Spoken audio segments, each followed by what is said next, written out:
आज हमें 1967 में हुए राष्ट्रपति के चुनाव की बात करनी है, पर उससे पहले एक कहानी सुन लीजिए जिसका टाइटल है अबू खां की बकरी।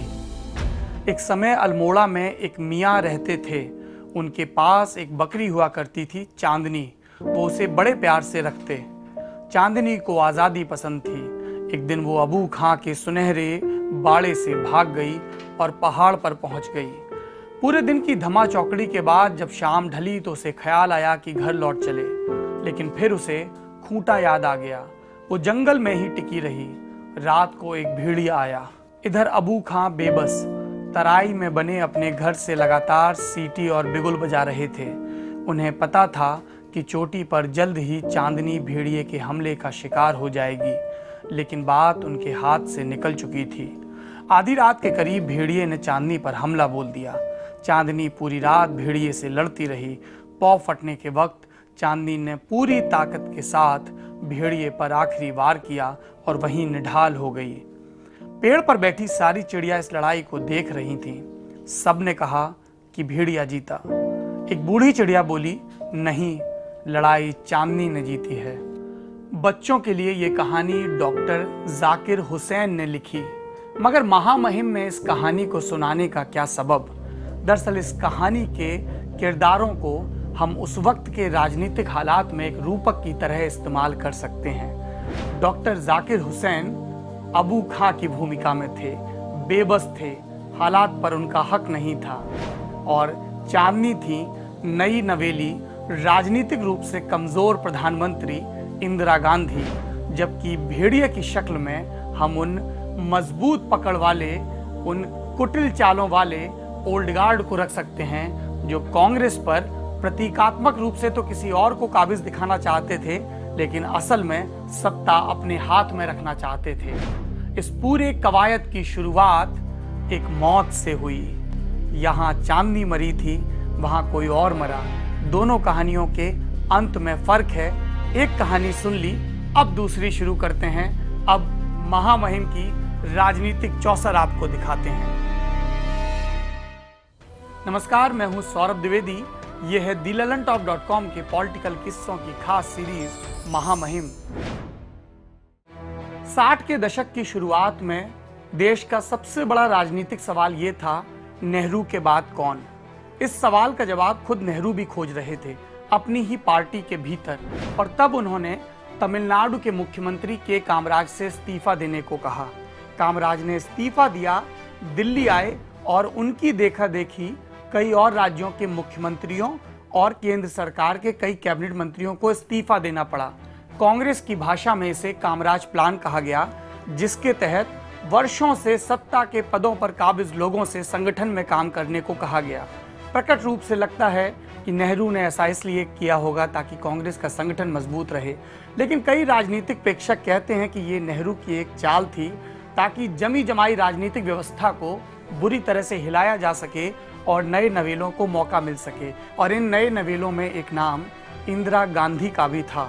नेहरू के बाद लाल बहादुर शास्त्री प्रधानमंत्री बने, लेकिन ये इतना आसान नहीं था, क्योंकि नेहरू के बाद प्रधानमंत्री पद के एक दावेदार मोरारजी देसाई भी थे।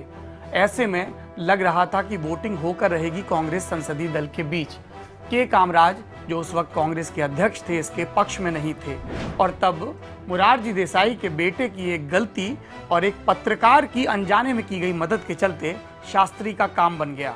ये पत्रकार थे कुलदीप नैयर, जिन्होंने अपनी किताब स्कूप में इस किस्से का ब्यौरा लिखा है।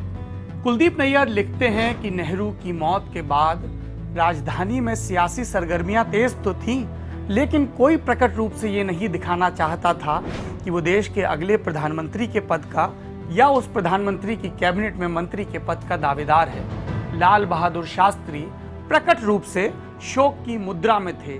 हालांकि अंदर खाने उनके समर्थक सांसदों का पक्ष जानने में जुटे हुए थे।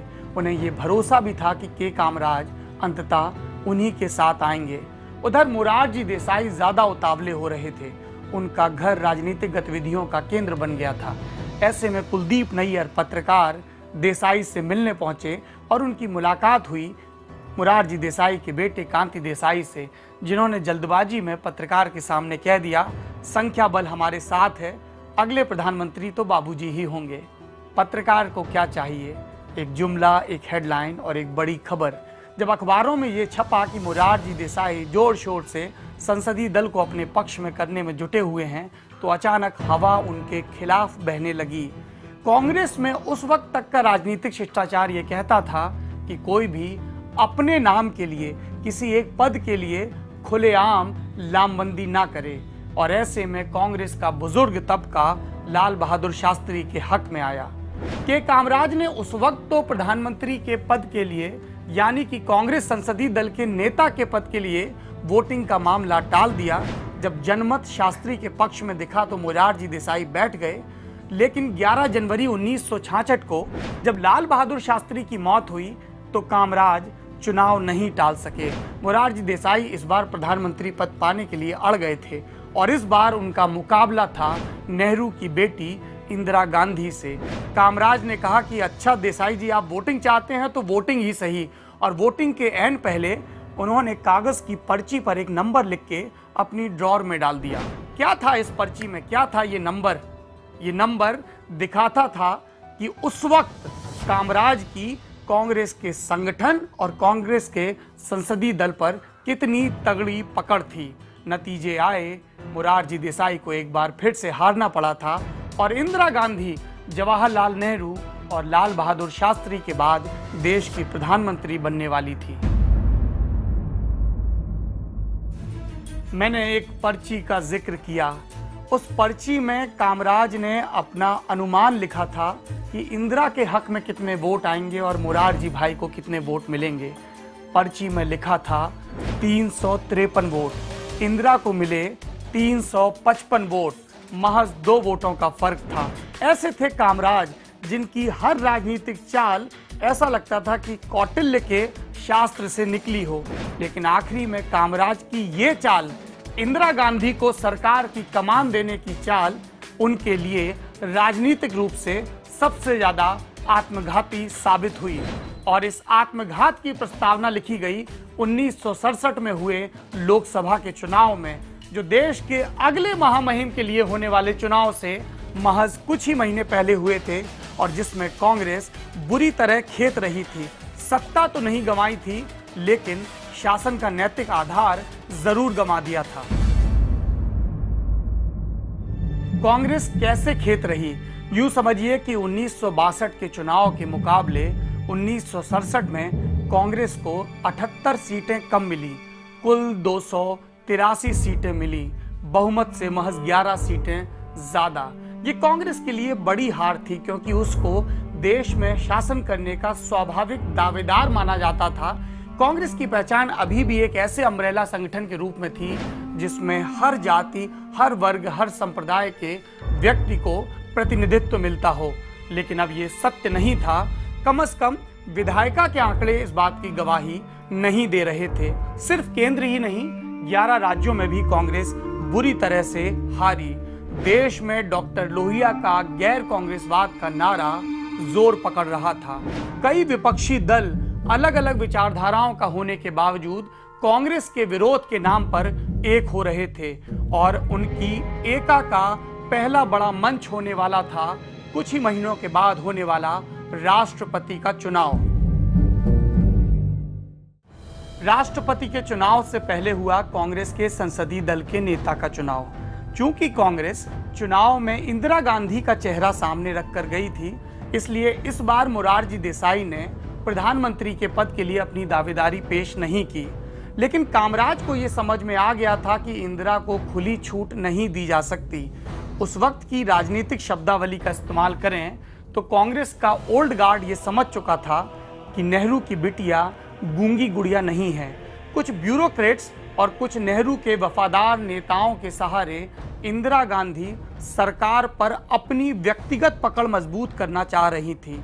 उधर ओल्ड गार्ड में ऐसे नेता थे जिन्होंने दिल्ली की ज्यादा सियासत नहीं की थी, अपने अपने राज्यों के छत्रप थे। मसलन कर्नाटक से निजलिंगप्पा, महाराष्ट्र से एस.के. पाटिल, पश्चिम बंगाल से अतुल्य घोष और खुद तमिलनाडु से के कामराज।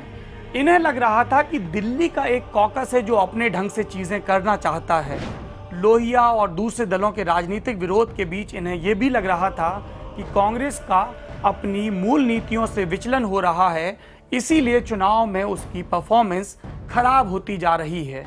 ऐसे में के कामराज के नेतृत्व में इंदिरा गांधी पर अंकुश लगाने की तैयारियां शुरू हो गईं। उसके पहले कदम के रूप में इंदिरा गांधी को उनकी इच्छा के विपरीत विवश किया गया। अपने राजनीतिक विरोधी मोरारजी देसाई को न सिर्फ अपनी सरकार में वित्त मंत्री बनाने के लिए बल्कि उप प्रधानमंत्री का भी पद देने के लिए मंत्रालय को लेकर यह झगड़ा दोनों की विचारधाराओं पर आधारित था। इंदिरा गांधी बतौर प्रधानमंत्री समाजवादी एजेंडा लागू करना चाहती थी, वो बैंकों का राष्ट्रीयकरण करना चाहती थी, वो रियासतों को मिलने वाले प्रिवी पर्स खत्म करना चाहती थी, और भी कई सुधार थे जो ब्यूरोक्रेट्स लगातार उनको सुझा रहे थे। उनको ये लग रहा था कि इंदिरा ये कदम उठाएंगी तो उन्हें भरपूर चुनावी फायदा मिलेगा। कामराज को लग रहा था कि पुराना एजेंडा ही ठीक है और उस एजेंडा को आगे बढ़ाने के लिए मोरारजी देसाई ओल्ड गार्ड का चेहरा बन गए थे। इंदिरा गांधी ये लड़ाई तो हार गई क्योंकि वो अपने युद्ध क्षेत्र विवेक के साथ चुनती थी, लेकिन अगली लड़ाई में उन्होंने अपनी कूटनीति को मजबूत रखा। अगली लड़ाई थी कांग्रेस की तरफ से राष्ट्रपति का उम्मीदवार चुनने की लड़ाई।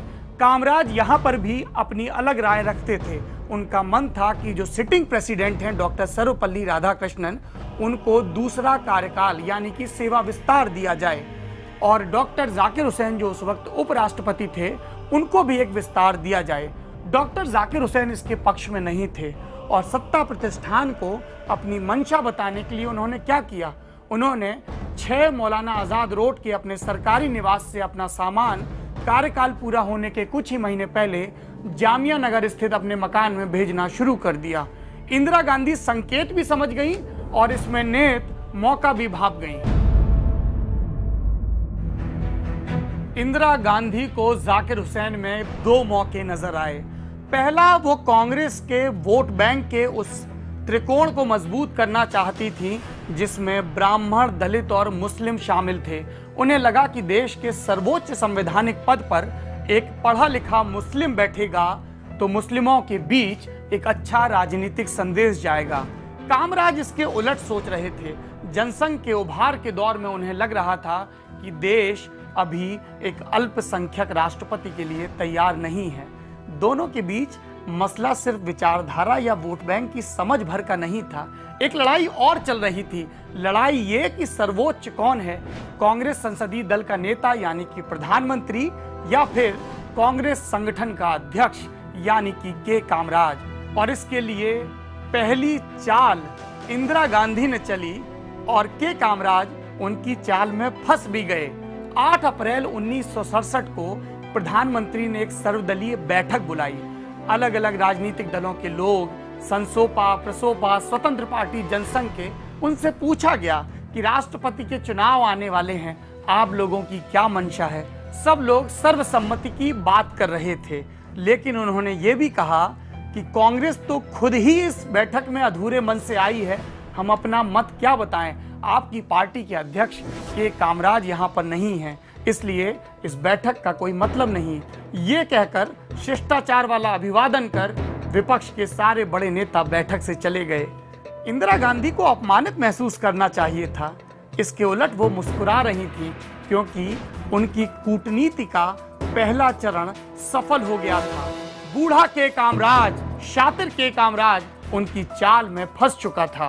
कामराज ने सोचा कि वो अगर बैठक में नहीं जाएंगे तो उस बैठक में हुए डिस्कशन की कोई वैधता ही नहीं रहेगी, और विपक्षी दलों ने सोचा कि कांग्रेस बेहद कमजोर है और यही मौका है उसको धर दबोचने का, और ऐसे में अगली बैठक हो ही नहीं पाई। कामराज भले ही कहते रहे कि सर्वसम्मति का प्रयास सफल होगा, इंदिरा गांधी भले ही प्रकट रूप से कुछ दिनों के लिए चुप बैठ गई, लेकिन विपक्षी दलों ने एक बार फिर इंदिरा के दांव में फंसकर गलती कर दी और उन्होंने अपने कैंडिडेट के नाम का ऐलान कर दिया। मजबूरन कांग्रेस को भी डॉक्टर जाकिर हुसैन के नाम पर सहमति बनानी पड़ी। कौन था विपक्ष का कैंडिडेट? वो नेता जिसके दम पर विपक्ष को लग रहा था कि वो कांग्रेस को उसकी मान में घुसकर चुनौती दे सकती है और आजाद भारत के इतिहास में पहली बार इतने बड़े चुनाव में उसको चारों खाने चित्त कर सकती है। ये एक न्यायविद था जिसने इस चुनाव से कुछ ही महीने पहले देश का इतना बड़ा फैसला दिया था जिसकी आज तक नजीर दी जाती है, जिसको जीके की किताबों में पढ़ाया जाता है और जिसका सुप्रीम कोर्ट की बहसों में बार बार जिक्र होता है। विपक्षी दलों को लग रहा था कि उस फैसले के सहारे, अपनी रणनीतियों के सहारे वो इंदिरा गांधी के कैंडिडेट को हरा लेंगे। वहीं इंदिरा गांधी की कांग्रेस को और कामराज की भी कांग्रेस को, जो उस वक्त एक ही थी, ये लग रहा था कि अगर वो इस चुनौती से पार नहीं पा पाए तो महज कुछ ही महीने पहले मिला कमजोर बहुमत ताश के पत्तों की तरह बिखर जाएगा। महामहिम के अगले एपिसोड में आपको बताएंगे देश के राष्ट्रपति चुनाव का पहला बड़ा और करीबी मुकाबला के सुब्बाराव और जाकिर हुसैन के बीच। आप लगातार बने रहिए हमारे साथ। ये है दी लल्लनटॉप.com के पॉलिटिकल किस्सों की खास सीरीज महामहिम।